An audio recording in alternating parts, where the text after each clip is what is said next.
રાજકોટનું સખી one stop centre આજે પીડિત મહિલાઓ માટે સુરક્ષાનું સાચું સરનામું બન્યું છે. અહીં હિંસાનો ભોગ બનેલી બહેનોને પોલીસ, ડોક્ટર અને વકીલ જેવી તમામ સુવિધાઓ 24 કલાક એક જ છત નીચે મળે છે.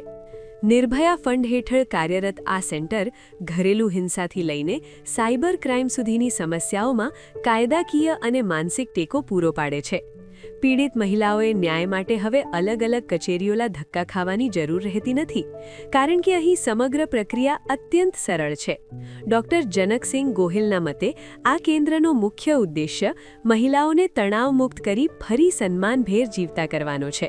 નમસ્તે, મારું નામ ડૉક્ટર જનકસિંહ ગોહિલ છે અને હું રાજકોટ જિલ્લામાં મહિલા અને બાળ અધિકારી તરીકે ફરજ બજાવું છું. કે જે દિલ્હીની નિર્ભયા ઘટના બની હતી અને નિર્ભયા ઘટના પછી સમગ્ર દેશમાં મહિલાઓની સુરક્ષાને લઈને ઘણી બધી યોજનાઓ અમલમાં આવી. ઘણી બધી માંગ ઉઠી હતી કે મહિલાઓ સુરક્ષા માટે, મહિલાઓ સાથે આ પ્રકારની ઘટના બને તો એમને તાત્કાલિક મદદરૂપ થવા માટે શું થઈ શકે. અને એ સમયે ભારત સરકારે એક નિર્ભયા ફંડ મહિલાઓની યોજનાઓ માટે થઈને ઉપલબ્ધ કરેલું. આ નિર્ભયા ફંડનો હેતુ એટલો હતો કે સરકારના જુદા જુદા જે વિભાગો છે એ પોતાના કામોની સાથે, જે પોતાના મૂળ કામો છે એમની સાથે મહિલા સુરક્ષાને લગતી નવી વ્યવસ્થાઓ ઊભી કરે. અને એના માટે થઈને એક અલગ ફંડ ઊભું કરવામાં આવ્યું હતું. જેમ કે રેલવેની અંદર મહિલા સુરક્ષા માટે સીસીટીવી કેમેરા વગેરે, પોલીસે પણ ઘણી બધી જ્યાં મહિલાઓની અવર જવર રહેતી હોય તો ત્યાં મહિલાઓ માટેના ઘણા બધા સુરક્ષાને લઈને વ્યવસ્થાઓ ઊભી કરી છે. આવી રીતે ઘણા બધા વિભાગોએ મહિલા સુરક્ષા માટે થઈને જુદી જુદી યોજનાઓ અમલમાં મૂકી હતી. હવે આપણે સખી વન સ્ટોપ સેન્ટરની વાત કરું તો એ મહિલા અને બાળ વિકાસ વિભાગ નિર્ભયા ફંડમાંથી શરૂ થયેલી આ યોજના છે. શરૂઆતના તબક્કે આમનું નિર્ભયા સેન્ટર તરીકે એક નામ આપવામાં આવ્યું હતું. અને નિર્ભયા સેન્ટરનો હેતુ એવો હતો કે જે રેપનો ભોગ બને છે તો આ દુષ્કર્મનો ભોગ બનેલી બહેનોને તમામ પ્રકારની સેવાઓ એક જ સ્થળેથી મળી રહે. સેવાઓ એટલે સામાન્ય રીતે આપણે જોઈએ છે કે આ પ્રકારની જ્યારે ઘટના બને છે ત્યારે મહિલાઓને 3-4 પ્રકારની જરૂરિયાત તાત્કાલિક હોય છે. દાખલા તરીકે એક તો એમનું શેલ્ટર ક્યાં આપવું, બીજી વસ્તુ કે એમને પોલીસની સહાય જરૂર પડે છે, કાયદાકીય માર્ગદર્શનની જરૂર પડે છે, અને માનસિક રીતે ત્યારે એમની સ્થિતિ એવી હોય છે કે એમને કાઉન્સેલિંગની પણ જરૂર પડે છે. તો આ બધી પ્રકારની સુવિધાઓ એક જ સ્થળેથી મળી રહે એ માટે ભારત સરકારે વિચારણા લીધી અને આખા દેશના તમામ જિલ્લાઓમાં એક સખી વન સ્ટોપ સેન્ટર શરૂ કરવામાં આવ્યા.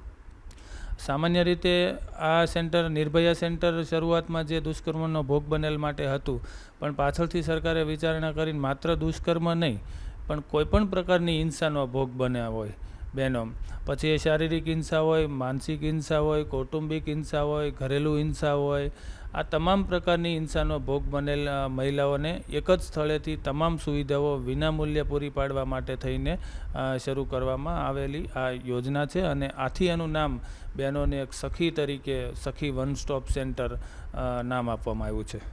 ઘરેલું હિંસા બનેલી મહિલાઓનો કઈ રીતના સહાય આપે? જે સામાન્ય લોકોને ધ્યાન ઉપર આવતી નથી. એક 4 દિવાલોની વચ્ચે જે પીડા ભોગવતી હોય મહિલાઓ, તો આ મહિલાઓને પણ મદદ કરવા માટે થઈને સરકાર જાગૃત છે અને કાયદો પણ એમને ખૂબ મદદરૂપ કરે છે. આપણે સૌ જાણીએ છીએ તેમ ઘરેલું હિંસા અધિનિયમ 2005 અમલમાં આવ્યો છે અને એ કાયદો સ્પેશિયલી જેમની સાથે ઘરમાં હિંસા થઈ છે એમને મદદરૂપ થવા માટે છે. હવે આ હિંસાનો ભોગ બનેલ તમામ મહિલાઓને કાયદા વિશે માહિતી ન હોય અથવા તો આને શું કરવું, એમાં કઈ પ્રકારની પ્રક્રિયા કરવી, કોની મદદ લેવી, આ બધી ખબર હોતી નથી. તો અમારું સખી વન સ્ટોપ સેન્ટર છે એ લીગલ એડ પણ ત્યાંથી પૂરી પાડે છે.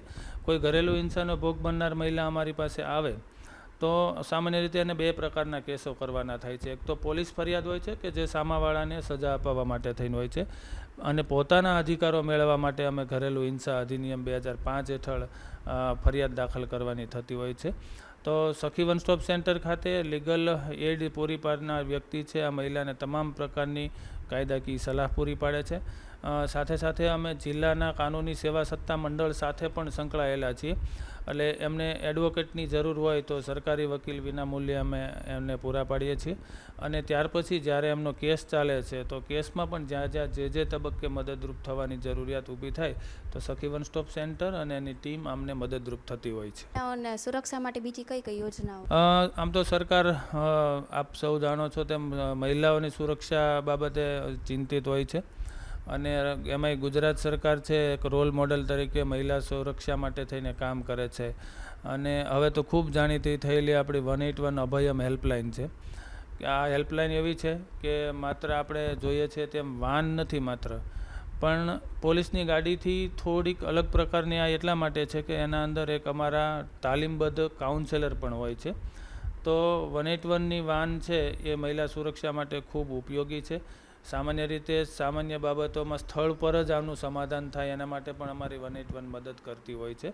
અને આ સિવાય જો બહેનોને બીજી કોઈ જરૂર હોય તો 181 ત્યાંથી બેનને રેસ્ક્યુ કરી અને નારી સંરક્ષણ ગૃહ છે કે મહિલા પોલીસ સ્ટેશન છે, સખી વન સ્ટોપ સેન્ટર છે કે કાનૂની સેવા સત્તામંડળ સુધી એમને પહોંચાડવાનું કામ કરતી હોય છે. એટલે સૌથી પહેલાં જો હું કહીશ તો 181 એવું એક આપણો એક સિંગલ નંબર છે કે જેનાથી ગુજરાતની મહિલાઓને સુરક્ષા પૂરી પાડવાની આપણને બાંહેધરી મળે છે. આ સિવાય પોલીસ સ્ટેશનોમાં પણ જોઈશો તો મહિલા માટે થઈને દરેક પોલીસ સ્ટેશનની અંદર અલગ વ્યવસ્થાઓ ઊભી કરવામાં આવેલી છે અને સામાન્ય રીતે મહિલા પોલીસ સ્ટેશનો ઊભા કરવામાં આવ્યા છે.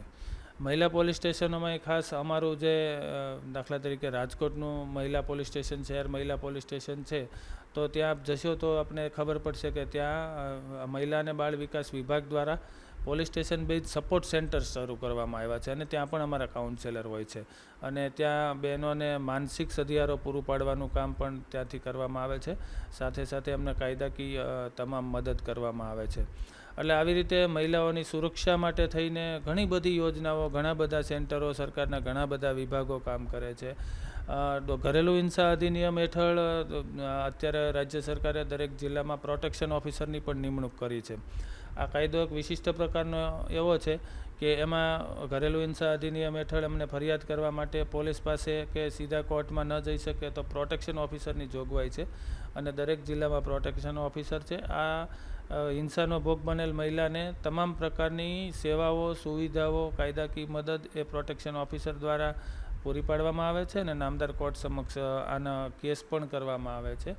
અને કેસ કરી દીધા પછી નામદાર કોર્ટ દ્વારા જે પ્રકારના હુકમો થાય, દાખલા તરીકે મહિલાઓને પોતાની સ્ત્રીધનની વસ્તુઓ પરત આપવી, એમને એના પોતાના સાસરિયાના ઘરમાં રહેવા માટે થઈને જવું હોય. કેટલીક વાર આપણે જોઈએ છીએ કે બેનને ઘરમાંથી કાઢી મૂકે પણ એનું બાળક છીનવી લેવામાં આવ્યું હોય તો એ બાળકનો કબજો અપાવવા માટે થઈને બેનનું ભરણ પોષણ છે અને ભરણ પોષણની સાથે સાથે જો બાળકો હોય તો બાળકોનું ભરણ પોષણ, બાળકોનું શિક્ષણ, બાળકોનું આરોગ્ય, આ બધા જ પ્રકારના હુકમો ઘરેલું હિંસા અધિનિયમ હેઠળ નામદાર કોર્ટ કરતી હોય છે અને નામદાર કોર્ટના હુકમ પછી પણ એ હુકમનું અમલીકરણ કરવાનું કામ છે એ અમારા પ્રોટેક્શન ઓફિસર દ્વારા કરવામાં આવતું હોય છે. મહિલાઓ અને દીકરીઓ માટે તમે મહિલા દિવસ માટે શું સંદેશો આપશો? સૌથી પહેલાં તો આંતરરાષ્ટ્રીય મહિલા દિવસની તમામને મારી શુભેચ્છાઓ. ગુજરાત સરકાર છે એ હંમેશા મહિલાઓની સુરક્ષા માટે થઈને કટિબદ્ધ છે. ગુજરાત સરકારનું તંત્ર છે એ આના માટે હંમેશા સંવેદનશીલ છે. સરકારે ઘણી બધી સુવિધાઓ, ઘણા બધા સેન્ટરો મહિલાઓની સુરક્ષા માટે થઈને શરૂ કરેલા છે. એટલે મારી આ તકે દરેક બહેનોને વિનંતી છે કે ક્યારેય પણ તમને ક્યાંય એવું કોઈ ધ્યાનમાં આવે કે જેના વિરુદ્ધમાં હિંસા થઈ રહી છે તો તમે અમને ગમે ત્યારે જાણ કરી શકો છો. 181ને જાણ કરી શકો છો, સખી વન સ્ટોપ સેન્ટરને જાણ કરી શકો છો અને આ પ્રકારની હિંસાથી પીડિત મહિલાઓને મદદરૂપ થવા માટે થઈને આપણે સૌ આગળ આવી અને હિંસા મુક્ત સમાજ બનાવીએ તેવી હું શુભેચ્છા આપું છું.